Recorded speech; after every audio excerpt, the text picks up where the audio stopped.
नमस्कार, मैं हूं संजय शर्मा। आप देख रहे हैं 4 PM न्यूज नेटवर्क। जैसे ही रिजल्ट आया, सब पूछने लगे कि राजीव नारायण शर्मा जी कहाँ हैं। कुछ सवाल करने हैं उनसे। दो भविष्यवाणियां की उन्होंने, एक सही निकली, एक गलत निकली। गलत निकली कि उन्होंने कहा नरेंद्र मोदी जी प्रधानमंत्री नहीं बनेंगे, और सही निकली कि जब एग्जिट पोल कह रहा था कि भारतीय जनता पार्टी 350 पार, 400 पार एनडीए, सभी कह रहे थे, सारी गोदी मीडिया कह रही थी, बड़े बड़े टीवी चैनल कह रहे थे। तब अकेले राजीव नारायण शर्मा थे, वो कह रहे थे किसी भी कीमत पर किसी भी दल को पूर्ण बहुमत नहीं मिलेगा। एक ऐसी लोकसभा मिलेगी जिसमें किसी एक पार्टी को बहुमत नहीं मिलेगा। मतलब सब लोग हवा में उड़ा रहे थे। तो दो भविष्यवाणियां थी, एक सही एक गलत। सब लोग जानना चाह रहे थे कि आखिर एक भविष्यवाणी भी गलत कैसी हुई। तो राजीव जी का संडे का प्रोग्राम है, जाहिर है कि आपको बड़ा बेसब्री से इंतजार है। और मैं फिर जो हर बार कहता हूँ वो मैं फिर कहूँगा कि अगर आपको इस बात में ज्योतिष में रुचि हो तो ये प्रोग्राम देखिए। ज्योतिष में रुचि ना हो तो ये बिल्कुल मत देखिए। मेरी ज्योतिष में रुचि है तो ये मैं प्रोग्राम करता हूँ।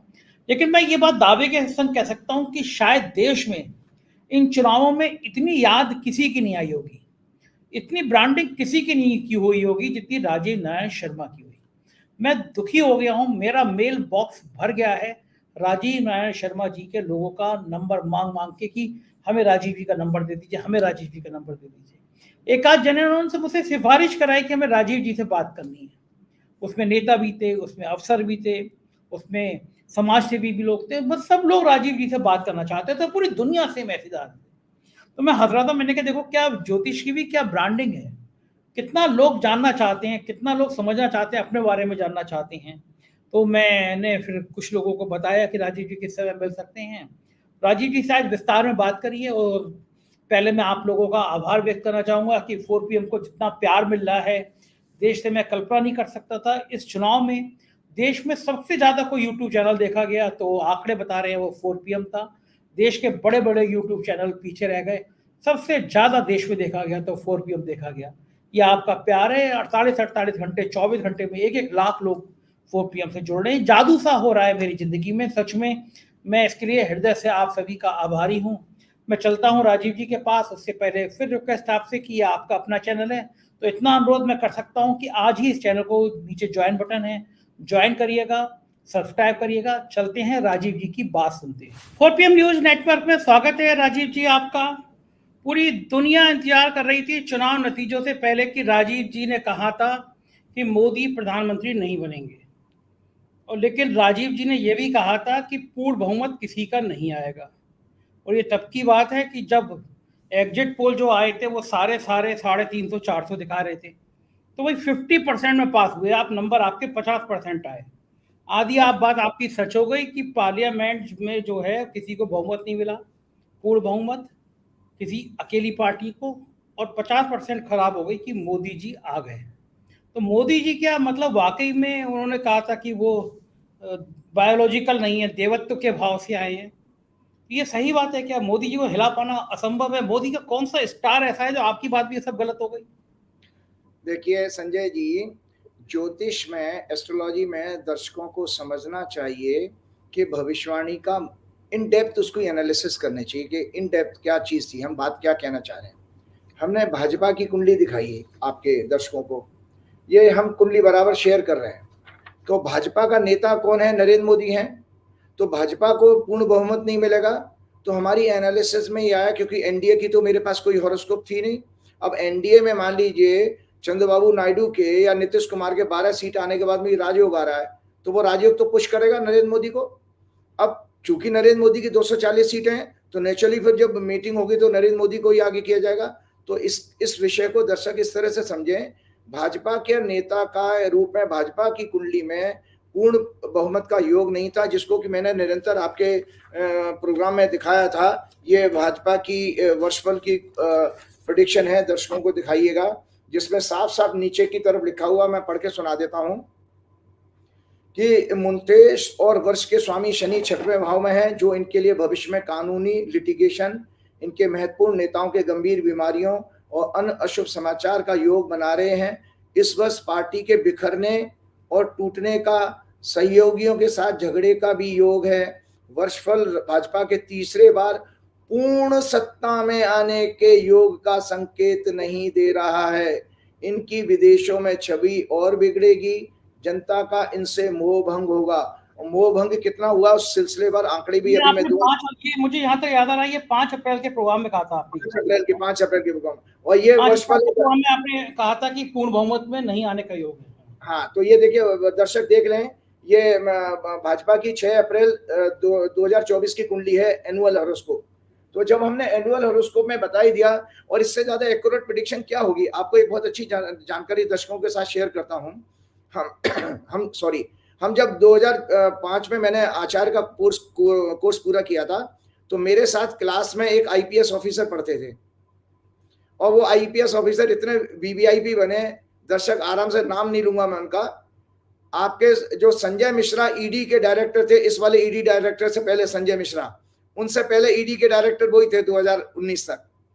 तो वो ईडी के डायरेक्टर जो थे, उनका मेरे पास फोन आया, और वो इस समय मेरे साथ उन्होंने आचार्य का कोर्स किया था ज्योतिष का, और अभी वो भारतीय विद्या भवन में ज्योतिष पढ़ा भी रहे हैं। तो उन्होंने मुझे परसों 2-3 दिन पहले बधाई दी, स्पेशली व्हाट्सएप पर, कि राजीव यार आपने कमाल कर दिया यार, ये ऐसी भविष्यवाणी कैसे करी, पूरे इंस्टीट्यूट के टीचर की भविष्यवाणी गलत, हिंदुस्तान के सारे जोशियों की भविष्यवाणी गलत, सबके सब 300 पार, और मोदी जी को 400 सीटें दिलवा रहे थे। मैं मोदी जी की कुंडली का, मैं वो कह रहे कि यार क्या एक्यूरेट प्रेडिक्शन है, कि आपने कहा कोई हंग आएगी, तो ये हंग ही आई। तो अब इसलिए दर्शक ये माने कि हमारे जब ये जैसे एक परिवार में पिता माता और बच्चे हैं, तो उसमें सबका भाग्य होता है। अगर परिवार का पूरे सारे ग्रहों, सबके लोगों के ग्रह खराब हो जाएंगे तो परिवार डूबेगा। अगर किसी एक के भाई ग्रह अगर अच्छे चल रहे हैं तो परिवार बचा रहेगा। ऐसा ज्योतिष में कर्म सिद्धांत के आधार पर कहा जाता है। जो मैंने कर्म सिद्धांत की आपकी पुस्तक दिखाई थी ना आप लोगों को, ये कर्म सिद्धांत की पुस्तक ये बताती है हर व्यक्ति जो इस संसार में आया है अपना मुकद्दर, अपनी भाग्य को लेकर के आया है। तो इसमें ये संभावना, क्योंकि मेरे पास नीतीश कुमार की और चंद्रबाबू नायडू की कुंडली नहीं है, न टीडीपी की है, न जनता दल यू की है, तो ये संभव है कि उन दोनों के स्टार्स ऐसे पावरफुल हुए हैं कि जो नरेंद्र मोदी को पुश मिला, और नरेंद्र मोदी आप बीइंग ए लार्जेस्ट पार्टी का लीडर होने के नाते उनको क्या नाम है सरकार बनाने का निमंत्रण मिला है। एक और चीज मैं आपको बता देता हूँ इसी प्रोग्राम में जाते जाते, कि भाई दर्शक इस चीज को देखें कि नरेंद्र मोदी की सफलता किस तरह की है। जो मेरी भविष्यवाणी है उसको इस रूप में देखिए। नरेंद्र मोदी का राजनीतिक कैरियर 2001 में शुरू होता है संजय जी, और उस समय से लेके उन्होंने जितने चुनाव लड़े हैं उनको कभी भी हंग रिजल्ट नहीं आया, उनको हमेशा मेजॉरिटी मिली है। तो एक व्यक्ति जिसने वर्टिकल पूरा रॉकेट की तरह चढ़ता चला गया, पहली बार उसको ऐसा धक्का लगा कि आज वो और उनको गठबंधन की राजनीति का अनुभव बिल्कुल नहीं है, क्योंकि उन्होंने कभी देखी नहीं, भाई उनको कभी आया ही नहीं, उनके पास कभी क्या ना इस तरह का मैंडेट मिला ही नहीं उनको। तो उनको ये आगे आने वाले टाइम में उनके व्यवहार के अनुसार बहुत सारी दिक्कतें आएंगी। नरेंद्र मोदी की कुंडली तो मेरे पास है नहीं, और जो है 17 सितंबर 50 की, वो उसको मैं हमेशा ही मैंने मना किया, ये बकवास है कुंडली, क्योंकि उस कुंडली में तो बहुत गंदे गंदे योग है। मैं गंदे योग में पब्लिक को बोल नहीं सकता हूँ कि ऐसा आदमी वुमनाइजर होना चाहिए, औरत स्त्रियों का भोग करने वाला होना चाहिए। तो ये जन्मपति गलत, आप खुद ही कह रहे हो जन्मपति गलत। इसीलिए वही मैंने कहा, वो मुझे अपील नहीं करती भाई, मैंने तो हर तरह से रिसर्च की है, तो वो मैं मोदी जी हमारे ऐसे दिखते भी नहीं है, तो हमें वो कुंडली चर्चा नहीं करनी चाहिए। तो मैं आपको बता रहा हूँ नरेंद्र मोदी जी ने जो वर्टिकल राइज देखा 2001 से, पहली बार उनकी जिंदगी में आज 23 वर्ष के बाद ऐसा मौका आया कि जहां पर उनकी सरकार आज उनको कटोरा लेके खड़ा होना पड़ा। अब दर्शक आप जानते हैं रामायण का एक प्रसंग सुनाता हूं।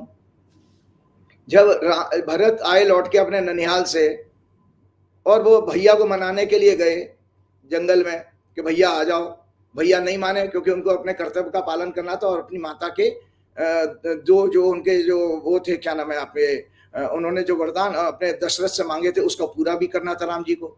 तो राम जी ने क्या दे दिया था? खड़ाऊ दे दी थी। आज की डेट में खड़ाऊ को आप क्या कहोगे? चप्पल कहोगे ना। आज की डेट में खड़ाऊ चप्पल कही जाएंगी।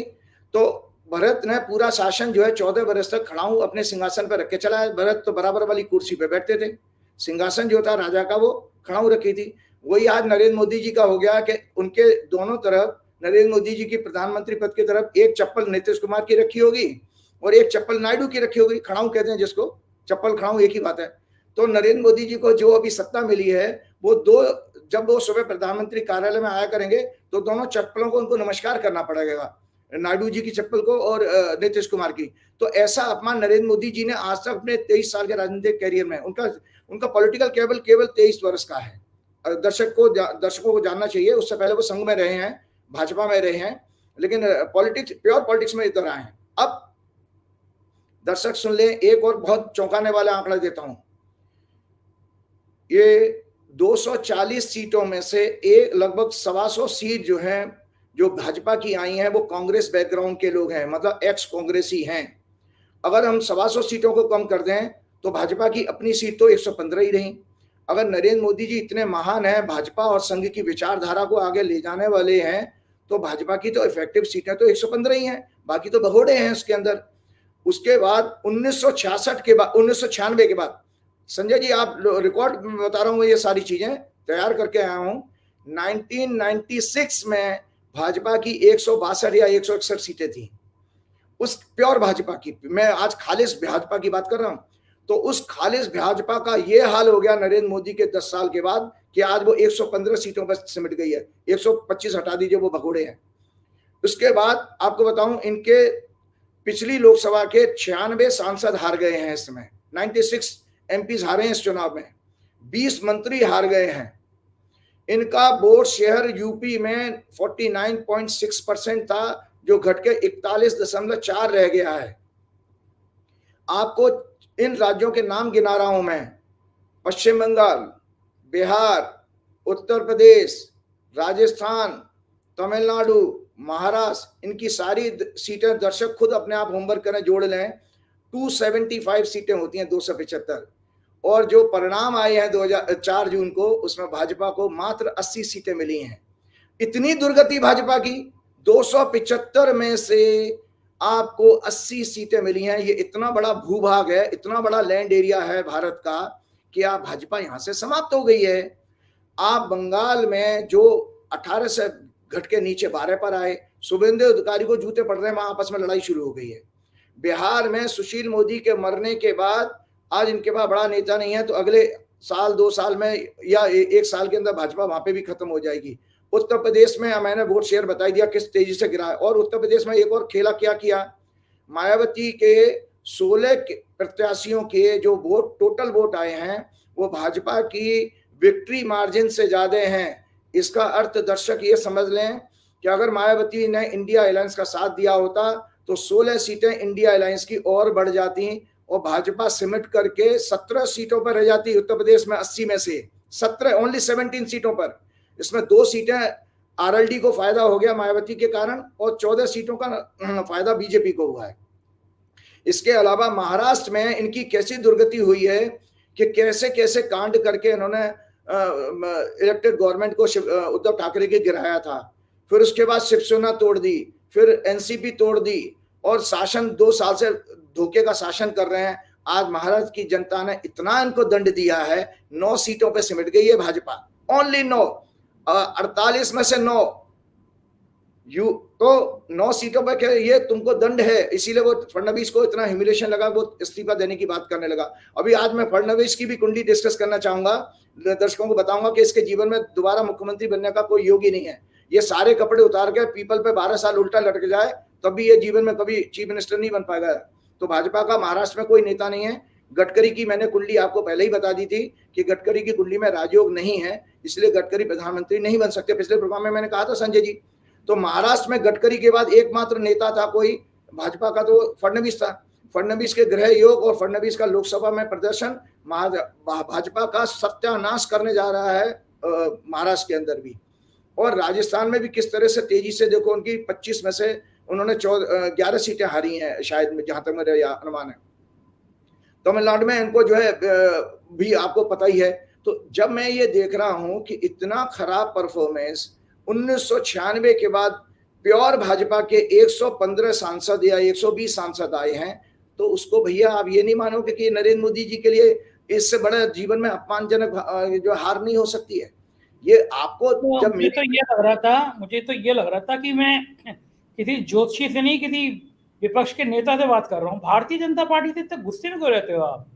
नहीं नहीं नहीं, गुस्से में नहीं ले रहा हूं। देखिए ऐसा है कि दर्शकों को ये पता नहीं है, एस्ट्रोलॉजर के बारे में ये कहा गया है कि जिस ज्योतिषी के अंदर पुआ पो पट्टू नहीं है, अपनी बात को, अपनी भविष्यवाणी को इंटरप्रिटेट करने की लॉजिकली और रीजनिंग के साथ नहीं अगर वो बता सकता तो अच्छा ज्योतिषी नहीं हो सकता है। भगवान ने मेरे अंदर वो गुण दिया क्योंकि मेरी कुंडली में बहुत अच्छा योग है हनुमान जी की कृपा से। अच्छा मुझे बताइए, आपने कहा कि मोदी जी प्रधानमंत्री नहीं बनेंगे, पक्का नहीं बनेंगे, ये योग है। अब वो किसी के बड़े को योग से बन गए, वो चंद्रबाबू नायडू के बन गए, वो नीतीश के बन गए, लेकिन बन गए ना, तो इसका मतलब उनकी उनकी उनके जो स्टार्स हैं वो ये बता रहे हैं ना कि वो प्रधानमंत्री बने, तो अब तो वो बने रहेंगे 5 साल तक, होने क्या समस्या है? बिल्कुल बिल्कुल, मैं अभी अब वो भी आपके बात शेयर करने वाला हूं कि वो भी मैं दिखाने वाला हूं कि भाई उनके पार्टी तोड़ेंगे नायडू की और नीतीश की, बनेगा। बिल्कुल बिल्कुल, बहुत अच्छी बात आपने कही। एक दर्शकों को इस बीच में छोटी सी प्रेडिक्शन और शेयर करता हूं। इस समय भयंकर गर्मी पड़ रही है दर्शकों, और आप देख रहे हैं भयंकर, मतलब दिल्ली में 100 साल के रिकॉर्ड भी टूट रहे हैं देश में। ये संवत्सर की कुंडली आपके 5 अप्रैल को ये भी शेयर की थी मैंने। हाँ, इस संवत्सर की कुंडली में संजय जी ये इसका प्रेडिक्शन पार्ट था जो मैंने आप लोगों को भेजा था, और आज भी दिखाइएगा दर्शकों को। इसमें मैंने लिखा है, जब मैंने आगजनी की घटनाएं बनी थी तो आपने इसको बताया भी था कि आगजनी की घटनाएं बढ़ेंगी, तो मैंने लिखा fighting amongst the Kings, plenty of fires in the forest and other places, robberies, major accident, earthquakes, loss of property, assets, bad for farming, मतलब किसानी के लिए खराब होगा। होस्टाइल वेदर, होस्टाइल वेदर का मतलब क्या होता है कि मौसम का ऐसा जो बेकंट्रोल हो, जिसको मतलब असहनीय मौसम, और सेक्स स्कैंडल वगैरह, ये सब मैंने कही थी। तो इसी प्रेडिक्शन में लास्ट में एक लाइन और लिखी थी मैंने, वो मैं पढ़ के सुना दे, बहुत इंपॉर्टेंट है आज के डिस्कशन में। चुनाव आयोग की भूमिका पर प्रश्न चिन्ह लगेगा, level playing field and free and fair election के लिए। ये मैंने पिछली बार भी कहा था। तो आपको बताता हूं कि जो परिणाम आए हैं, और जिस समय जब ये मंगल ने राशि बदली थी, उससे पहले मंगल मीन राशि में राहु के साथ था, जब आपके 2 या 3 चरण के चुनाव हुए हैं, 3 चरण के चुनाव था। आने वाले टाइम में कुछ इलेक्शन के परिणामों को सुप्रीम कोर्ट में और इलेक्शन कमीशन में जो है चैलेंज किया जाएगा। आज दर्शकों मैं आपको बता रहा हूं कि जो सीटें भाजपा की आई हैं, इसमें कुछ सीटों के परिणाम जो है आने वाले समय में ग्रह योग के कारण लिटिगेशन में फंसेंगे। तो ये तो हो गया हमारे इस बात का। अब मैं आपको इस प्रश्न का जवाब देता हूं जो आपने कहा था। पहली बात मैं बता देता हूं कि जो ओथ वाली बात करी है, मैं बहुत अच्छी कुंडली लेकर के आया हूं आज, कि आज के दिन हमारा जब प्रोग्राम सुबह है, लेकिन हमारा शाम के टाइम में आज मोदी जी ओथ लेने जा रहे हैं, और वो ओथ का समय जो मीडिया में आया है वो 7:15 पर आया है शाम के, और उसका ये कुंडली है, ये आपकी वृश्चिक लगन की कुंडली बनी है। 7:15 पर दर्शक देख रहे हैं, और ये उसका नीचे का राइट अप है। आप दिखा दीजिएगा, जब पूरी कुंडली दिखाएंगे तो उसको दिखाइएगा। ये कुंडली 9 जून 2024 की संडे का दिन 7:15 पे मैंने उसका हेडिंग दिया है मोदी 30 गवर्नमेंट। ये वृश्चिक लगन की कुंडली बनी है। 5वें घर में राहु है, 6वें घर में मंगल है, बृहस्पति, शुक्र, बुध और सूर्य 7वें घर में, और 9वें घर में चंद्रमा है, और 11वें भाव में केतु है। तो इस कुंडली का सबसे बड़ी खराब बात क्या है, वैसे तो ज्योतिष के जो फंडामेंटल है उसको बताने से पहले मैं आज आपको एक किताब दिखाना चाह रहा हूं, दर्शक देख लें। ये मुहूर्त चिंतामणि है, मुहूर्त चिंतामणि। ये किताब वो किताब है जिसमें राजा के राज्याभिषेक के सिद्धांत दिए हुए हैं, प्रिंसिपल, क्या क्या नियम का पालन होना चाहिए जब राजा कहीं किसी भी देश में, आज की डेट में प्रधानमंत्री होता है, वो ओथ लेता है, तो उसके फंडामेंटल प्रिंसिपल दिए हुए हैं। तो कल का प्रिंसिपल इस पुस्तक के अनुसार मोदी जी का जो कल का शपथ ग्रहण है वो अशुभ काल में हो रहा है, अशुभ काल में हो रहा है, क्योंकि इसका ये मेरे सिद्धांत मैंने नोट किए हुए हैं इसी पुस्तक से। तो उससे ये सिद्धांत कहते हैं सूर्यास्त के बाद राज्याभिषेक नहीं होना चाहिए, ओथ नहीं, राज्याभिषेक की अंग्रेजी है ओथ। सूर्यास्त के बाद राज्याभिषेक नहीं होना चाहिए। शास्त्रों के अनुसार राजा की तुलना सौर मंडल के राजा सूर्य से की जाती है। सूर्य उत्तरायण हो, गुरु शुक्र सूर्य लग्नेश मंगल चंद्र और वर्तमान दशा का स्वामी, राशि का स्वामी बलवान होना चाहिए, सिद्धांत है। तो इसमें इस जो कुंडली मैंने अभी दिखाई थी ओत की, इस कुंडली में लगन के ऊपर, पहली बात आपको भी शायद थोड़ी सी जानकारी हो चुकी होगी, ज्योतिष में 3 घर जो है कष्ट के माने गए हैं, 6, 8, 12। ये अगर इनका कहीं भी प्रभाव हो जाए वह बैंड बजेगा उस फील्ड से संबंधित, उस हाउस से संबंधित। तो इस कुंडली में जो मोदी जी जिसमें शपथ लेने जा रहे हैं, लगन पर 6 लॉर्ड की, मतलब 6वें घर के स्वामी की, 8वें घर के स्वामी की और 12वें घर के स्वामी की दृष्टि है, प्लस 6वें घर में मंगल जो शनि से तीसरी दृष्टि से पीड़ित हो रहा है उसकी दृष्टि चलेगी। 6वां घर होता है झगड़े का। इसका अर्थ है कि जूतम पेजार शुरू होगी सहयोगी दलों में, और सरकार के ऊपर मंत्रिमंडल के गठन से लेकर के कई विषयों पर झगड़े होंगे, सरकार की पॉलिसी से संबंधित झगड़े होंगे, और सरकार का एरोगेंस जो है वो आपके सहयोगी दलों को, जो गठबंधन के साथी हैं, उनको पसंद नहीं आएगा, जिसके कारण ये सरकार अपना कार्यकाल पूरा नहीं कर पाएगी। जो कि मैंने वर्षफल की कुंडली आपको दिखाई है, जिसका का पीरियड 5 अप्रैल 2025 तक है। तो दर्शक मेरे बारे में ये जान सकते हैं कि ये खराब समय मैं कब तक देख रहा हूं। ये खराब समय चलेगा 5 अप्रैल 2025 से, आज से शुरू होकर के।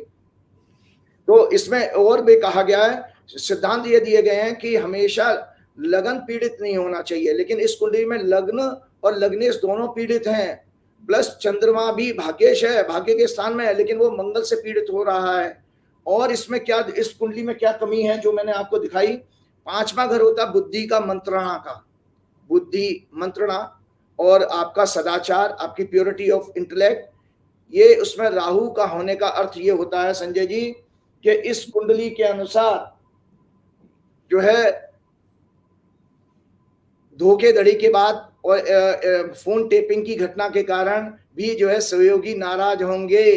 इस कुंडली में मैं आपको बहुत एक अच्छी चीज बताता हूं, इसके अंदर एक भाजपा की कुंडली मैं पढ़ के सुनाता हूं। भाजपा की कुंडली, उनका वर्षफल और मोदी 30 की कुंडली स्पष्ट संकेत देती है कि ये गठबंधन का धर्म नहीं निभा पाएंगे, क्योंकि मोदी जी को आदत भी नहीं है गठबंधन की, क्योंकि उन्होंने कभी देखा ही नहीं ना। अपने सहयोगियों के साथ छल कपट के द्वारा उनके सांसदों को अपनी पार्टी में मिलाकर अपनी स्थिति मजबूत करने का अवश्य ये प्रयास करेंगे। तो ये मैं पॉलिटिकल बातें नहीं कर रहा हूँ जो सोशल मीडिया में चल रही है, मैं कुंडली को पढ़ के बता रहा हूँ कि योग है। क्योंकि बीजेपी की कुंडली जो मैंने दर्शकों आपको दिखाई है उसमें बुध पीड़ित है, और ज्योतिष का सिद्धांत है बुध जो बुद्धि का कारक है, अगर वो राहु केतु जैसे ग्रहों से पीड़ित हो तो ऐसे व्यक्ति के कुंडली में कपटी योग होता है, कपट योग होता है ना, कपट जो छल कपट करते पीठ में छुरा भोंकने वाले।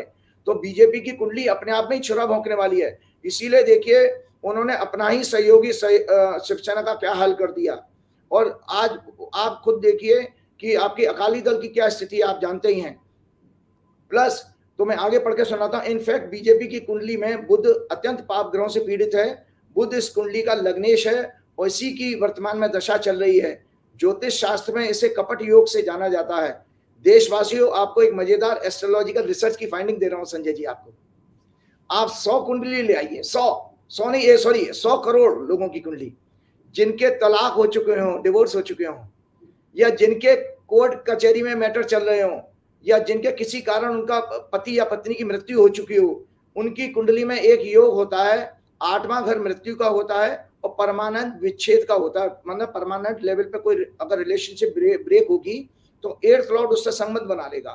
अगर वो 8वें घर का लॉर्ड 5वें घर में चला गया तो बच्चे से आपके संबंध खराब हो जाएंगे। अगर 8वें घर का लॉर्ड 11वें भाव में चला गया तो भाई से संबंध आपके खराब हो जाएंगे। 8वें घर का लॉर्ड अगर 9वें घर में चला गया तो पिता से संबंध खराब हो जाएंगे। 8वें घर का लॉर्ड अगर 4थे घर से संबंध बना रहा है तो माता से आपके विवाद हो जाएगा, झगड़े हो जाएंगे। जो अभी कुंडली दर्शकों मैंने दिखाई है, इसमें मोदी जी जिस लग्न में शपथ लेने जा रहे हैं उसमें अष्टमेश बुध 7वें घर में बैठा है, और 7वां घर होता है कंप्रोमाइज का, गठबंधन का, शादी का। तो ये जो शादी हनीमून है नीतीश कुमार और नायडू के साथ, ये हनीमून चलेगा नहीं।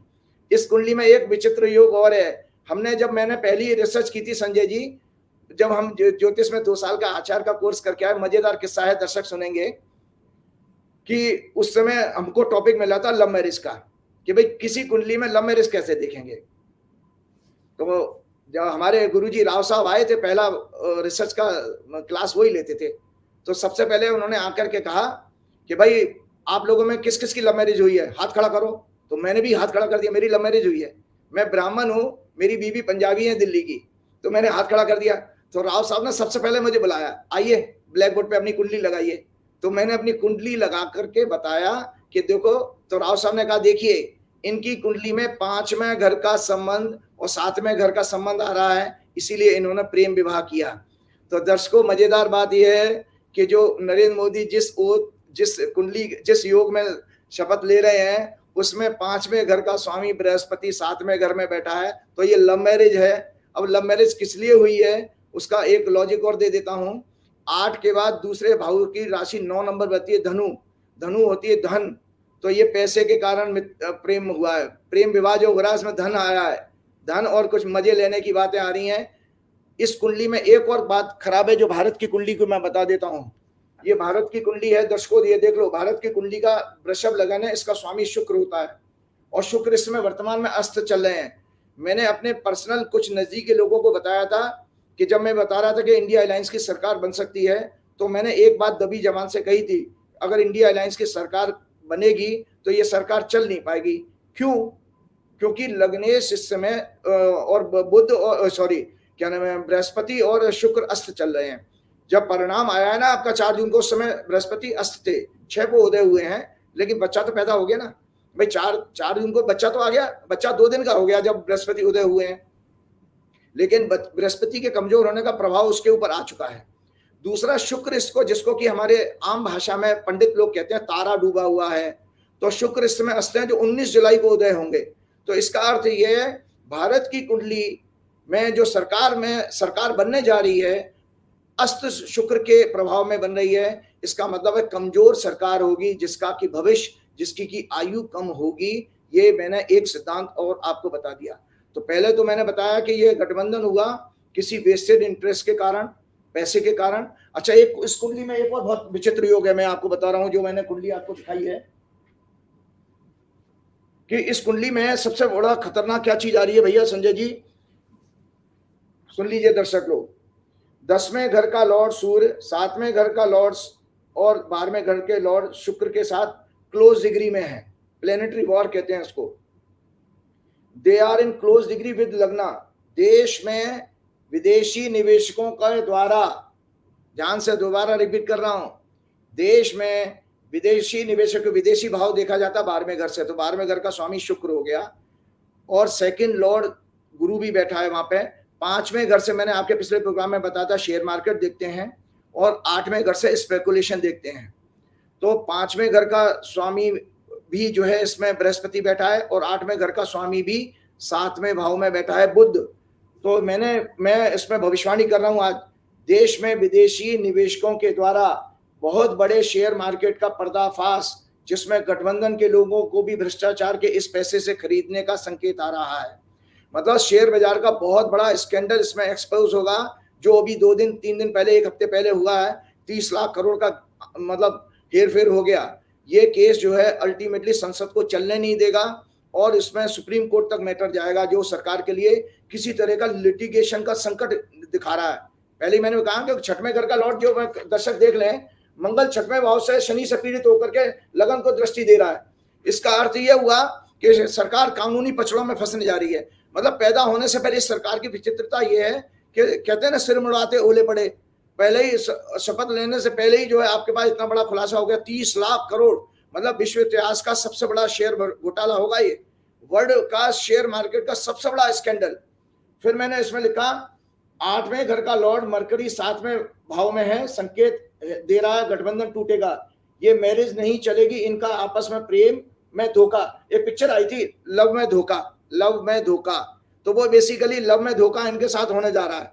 और मैंने इसलिए भी कहा था कि जो हमने 3 साल, संजय जी, हमने 3 साल मैरिटल डिस्कॉर्ड पर रिसर्च किए, कैसे कुंडली में देखा जाए कि विवाह कब चलेगा, विवाह कब टूटेगा और क्या कारण से विवाह टूट जाते हैं, कोर्ट कचहरी में जाते हैं। और एक दर्शकों को जानकारी बता देता हूँ, ऐसा हनुमान जी के आशीर्वाद से कह रहा हूँ, मैं कोई घमंड से नहीं कह रहा हूँ, विश्व में, दुनिया में मेरे अलावा, मेरे गुरुजी के अलावा कोई भी ज्योतिष में विवाह के लिए कुंडली इतनी अच्छी नहीं मिला सकता। इतना मुझे आत्मविश्वास है, क्योंकि उन्होंने जम के इसमें रिसर्च की है, सैकड़ों हजारों हॉरोस्कोप पे की है। मतलब या तो मेरे गुरुजी कर सकते हैं मैचिंग, जिसको मैच मेकिंग कहते हैं ना, हॉरोस्कोप में कुंडली मिलान, कोई नहीं कर सकता। तो इसलिए मेरा कॉन्फिडेंस इतना, मैं मुझे मिनट में कुंडली देख के पता लग जाता है विवाह किस कारण टूट रहा है। अच्छा बताइए, मुझे बताइए, इनके शोध लेने के बाद सब बुरी बुरी चीजें हैं, कोई अच्छा भी है नहीं है इनकी? कोई ग्रह, कोई ठीक, एकाध ग्रह तो ठीक हो गए, सारे खराब है इनके? नहीं, बहुत अच्छी बात आपने कही। एक और जानकारी बता देता हूं, दर्शकों को शेयर करता हूं। 3-4 दिन पहले से मेरी बात, मैंने आपको पहले कहा था, संघ के लोग, भाजपा के लोग मेरे संपर्क में हैं, वो चाहते थे कि संघ में जबरदस्ती। आपने मुरली मनोहर जोशी का नाम ले दिया, मोदी जी उनके घर पहुंच गए। हाँ, वो तो आशीर्वाद लेना इसीलिए पहुंच गए, डर के मारे कि जोशी जी नाराज ना हो जाए। जोशी जी किसी से डरते नहीं है। और सुनिए कि संघ में जबरदस्त घमासान हुआ है, ये मेरे पास पक्की रिपोर्ट है। और इसमें 3-4 लोगों ने, जो मोदी जी ने जिनको पैसे से खरीद रखा है, वो एक तो कोई दक्षिण भारत के हैं, मैं नाम नहीं लूंगा किसी के, सो 2-3 लोगों ने इनके लिए बैटिंग की। इनकी कुर्सी ऑलमोस्ट चली गई थी, फिर बाद में इस बात पर रजामंदी हुई है कि इनको 1 साल मौका दिया जाए, 75 के हो जाएंगे तो उनको हम पिछवाड़े पे लात मार के भगा देंगे। तो ये कह दी, ये तैयारी हुई है, संघ में इस बात की रजामंदी हुई है कि 1 साल बाद हम इनको thank you very much, thank you Tata कर दें, thank you very much Tata कर देंगे।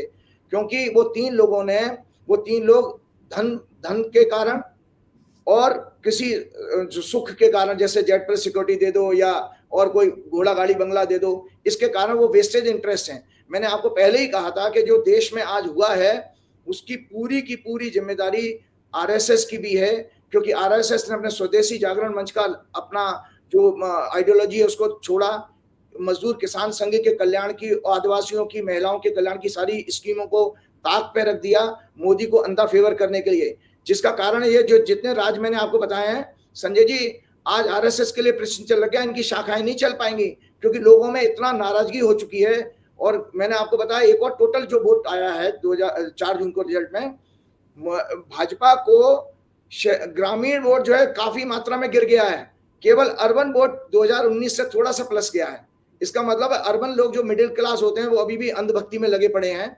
अन्यथा भाजपा का गांव और गरीबों में मोह भंग हो चुका है, जो कि मैंने अपनी वर्षफल की कुंडली दिखाई थी, मैंने उसमें लास्ट में लाइन लिखी है, जनता का मोह भंग होगा, तो उनका मोह भंग हो चुका है। तो ये एक कुंडली और मैं आज चर्चा करने जा रहा हूं दर्शकों, ये है भैया देवेंद्र फडणवीस की कुंडली। दर्शक देख ले, देवेंद्र फडणवीस की ये कुंडली है। खाली यहाँ पे कोई लाइन खींची नहीं है आपने, एक लाइन खींची है। हाँ, तो वो दिखा दिया मैंने, वो लाइन खींचे, दशा इनकी ऐसी चल रही है। फडणवीस का जन्म 22 जुलाई 1970 को हुआ था, बुधवार का दिन था, 6:09, नागपुर का जन्म है। कर्क लगन की कुंडली है, लगन में सूर्य, मंगल और बुध हैं, वाणी के घर में द्वितीय भाव में केतु और शुक्र हैं, और 8वें घर में चंद्रमा और राहु हैं, चौथे घर में बृहस्पति हैं, और 10वें घर में नीच का शनि है। दुर्भाग्य यह है इस व्यक्ति की 8वें घर से संबंधित केतु की दशा चल रही है, केतु में चंद्र चल रहा है जो 8वें भाव से संबंध बना रहा है। इसीलिए इस व्यक्ति को इतना अपमान हुआ कि ये मात्र भाजपा का इसने पूरा सुपड़ा साफ करा दिया महाराष्ट्र के इस इलेक्शन में। और यह महाराष्ट्र का जो राज्य का चुनाव होगा, इसमें रही सही लुटिया जो है महाराष्ट्र में ये डुबा देगा, क्योंकि इसके खुद के ग्रह बहुत अच्छे नहीं है। और केतु की दशा के बाद, इसके बाद मैं आपको बताऊं, केतु की दशा इनकी देवेंद्र फडणवीस की 2029 तक चलेगी। तो 2029 तक देवेंद्र फडणवीस की कुंडली में, और आपको बताऊं केतु के बाद में इनकी केतु चंद्र के बाद केतु मंगल की दशा आएगी, जो षडाष्टक योग बना रहे हैं, 6-8 की एक्सेस है, सबसे खराब एक्सेस मानी जाती है। इसका अर्थ ये हुआ कि देवेंद्र फडणवीस का राजनीतिक कैरियर का अंत होने जा रहा है। तो भाजपा के पास नितिन गडकरी के अलावा अब देवेंद्र फडणवीस ही एकमात्र ऐसे बड़े नेता थे महाराष्ट्र में जो इनके लिए अब फ्यूचर इनका बिल्कुल खतरे में है। मैं आपको बताता हूं कि देखिए दरअसल ये सब क्यों हुआ है, एक चीज हमें दरअसल एक और बहुत चौंकाने वाली बात बताता हूँ। गीता में भगवान ने पिछले प्रोग्राम में गीता में बताया, गीता का श्लोक मैंने बताया था कि भगवान कहते हैं काम, क्रोध, लोभ, हे अर्जुन ये मनुष्य के सबसे बड़े शत्रु हैं, ये नरक के द्वार हैं जो तुम्हारा पतन कराते हैं।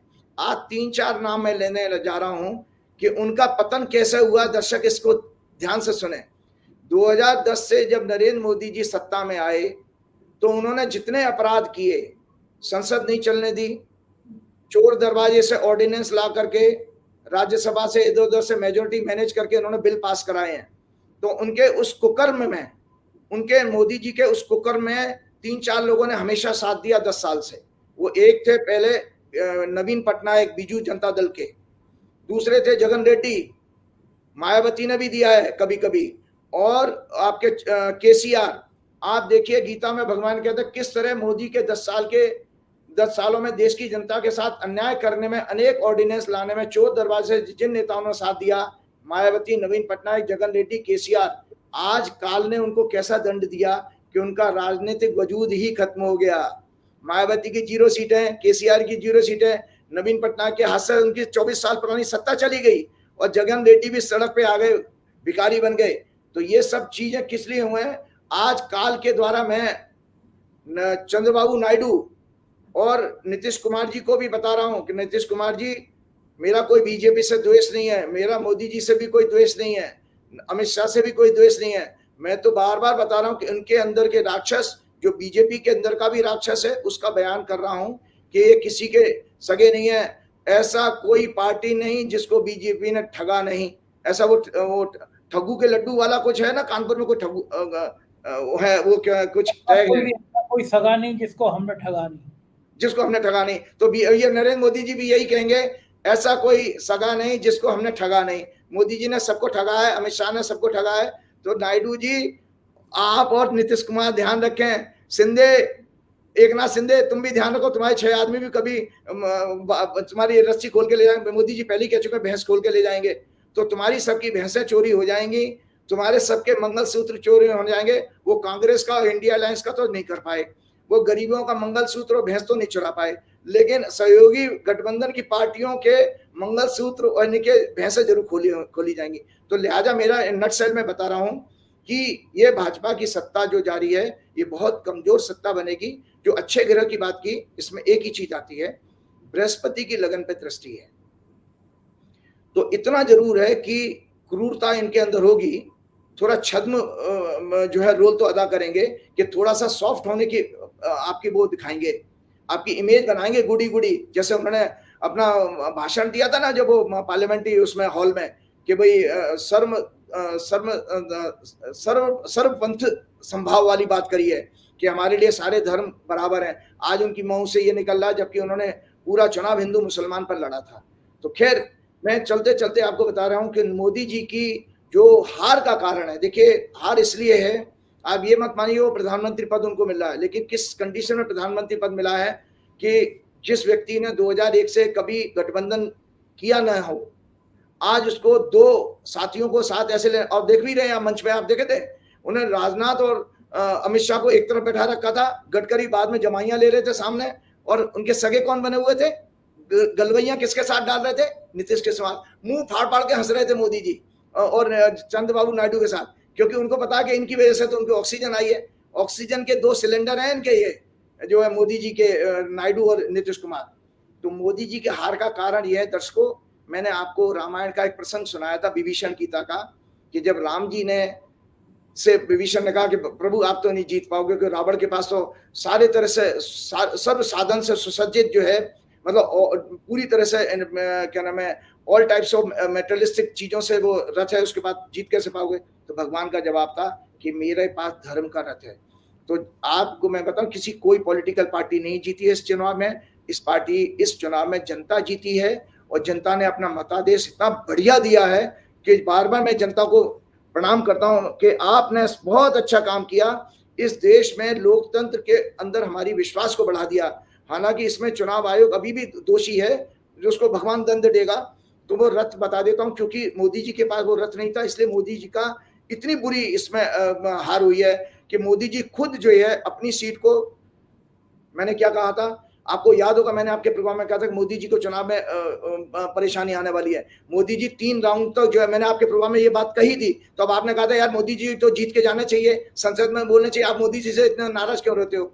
आज सोचिए, मोदी जी जैसा व्यक्ति जो हजारों करोड़ रुपए 10-15 बरस से खर्च कर रहा है ब्रांडिंग के लिए, पूरे संसार में इतना महंगा कैंपेन कोई नहीं चलाता अपने व्यक्ति को महिमा मंडन के लिए जितना मोदी चलाते हैं। आज वो मोदी जी चुनाव के राउंड में 3 राउंड में पीछे चल रहे थे, और उसके बाद एक एवरेज बिलो एवरेज मार्जिन से जीते हैं।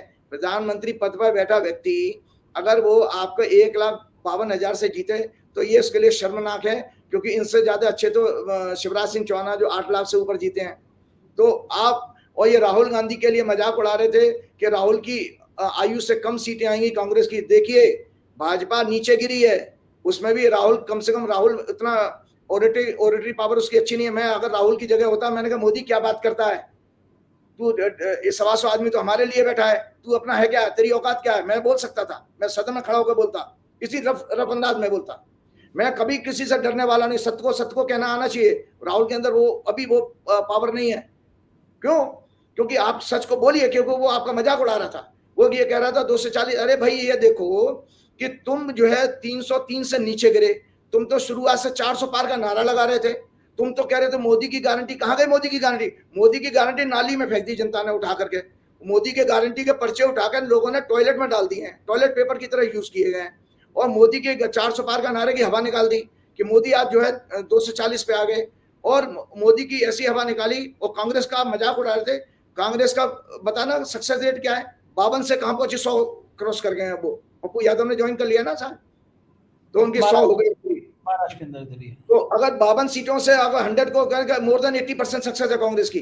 तो इस पूरे चुनाव में अगर सबसे बड़ी सक्सेस मिली है किसी को, ममता बनर्जी, अखिलेश यादव, महाअगाड़ी गठबंधन और कांग्रेस को मिली है।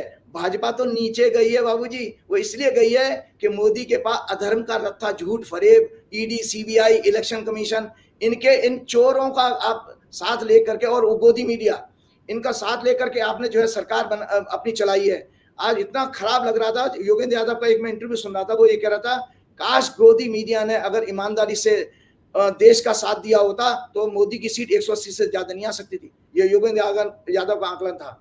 तो मैं इसीलिए बताता हूँ कि विभीषण भगवान ने कहा था कि जो धर्म का रथ होता है, शौर्य और धैर्य, इसके 2 चक्र होते हैं। चक्र मतलब पहिए। शौर्य कहते हैं बाहरी शक्तियों की चुनौती का सामना करने की शक्ति, और धैर्य कहते हैं जो आंतरिक बल और आंतरिक शक्ति होते हैं, उसको धैर्य कहते हैं। सत्य और शील इस रथ की ध्वजा और पताका है। बल, विवेक, संयम और परोपकार इसके अश्व हैं, घोड़े हैं। कृपा, क्षमा और समता इस रथ की लगाम है। इनमें से एक भी चीज नरेंद्र मोदी के रथ में नहीं थी। इसीलिए नरेंद्र मोदी इस युद्ध को, 2024 के चुनाव रूपी युद्ध को बुरी तरह से हारे हैं। अपमानित होकर के बैठ जाइए। कलयुग है। कलयुग में तो वो कहते हैं भैया कि मुंह पे तू थूक भी दे तो भी मैं तेरे पैर छू लूंगा।